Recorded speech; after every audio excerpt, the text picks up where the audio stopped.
I am not one to toot my own horn very often, but as the good Lord allows me to continually wake up in my right mind at the magical age of 70 and recalling my play 360 Degrees was literally in rehearsal 45 years ago in November of 1975, I am compelled to take pause.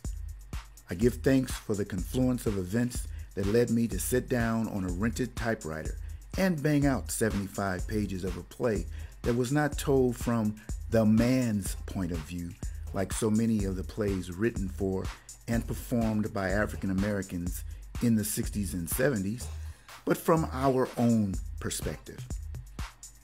It started for me in a third period high school class.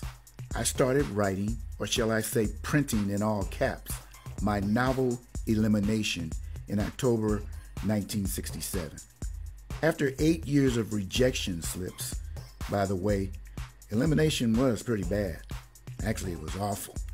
One agent wrote on the rejection slip, "Your narrative stinks, but your dialogue is brilliant. Write a play." So I wrote a play, 360 Degrees. 360 was performed by Compton's award-winning theater company, the Paul Robeson Players, for which Robert Browning was the artistic director. The show won the Los Angeles County Theater Awards in 1976 for Best Play, Best Actor, Augustus C. Stone, and Best Playwright, Kenneth B. Davis. That's me if you're keeping score. A mural on the side of the building that housed that company to this day depicts a scene from 360. In 45 years, things never truly got much better than that first year. For one thing, I never left my day job. Wasn't making any money. I learned playwrights never make money unless your name is Tyler Perry. Another thing, the Paul Robeson Players were paid through the CETA program. That is, the Comprehensive Employment and Training Act of 1973. The actors were being paid to perform. Vel Omar, Darn Oldham, Terry Palmer, Naomi Pryor Stinson, and Mr. Stone could literally tear the roof off any theater in town, because this is what they did day in, day out, full time.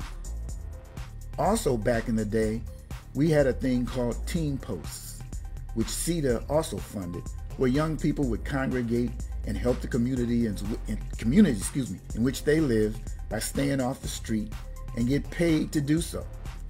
Ironically, it was the Republicans under Nixon who pushed this through. And true to form, it was the Republicans under Reagan who put a halt to the program in 1983. Fact was, it was doing too much good. Imagine black and white teenagers across the country being paid every summer to be kept busy, even if it was only moving pile A to pile B. Long as they were clean, no drugs, no smoking. We can't have that. Too much like making sense. There are wars that must be fought. Tax cuts for the wealthy that need to be realized. Segue. Tommy Ford.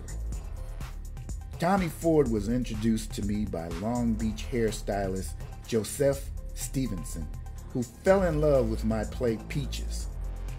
Tommy's audition completely floored my small coterie of actors, Darrell E. Robinson, Kevin Michael Moore, and Lamont Bondman, and he was only 17.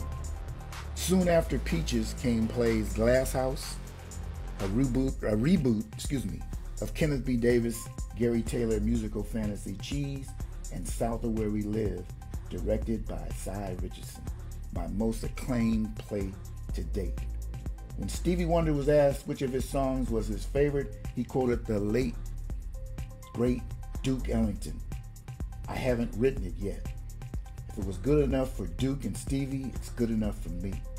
I haven't written my best play yet. 45 years and counting, to God be the glory.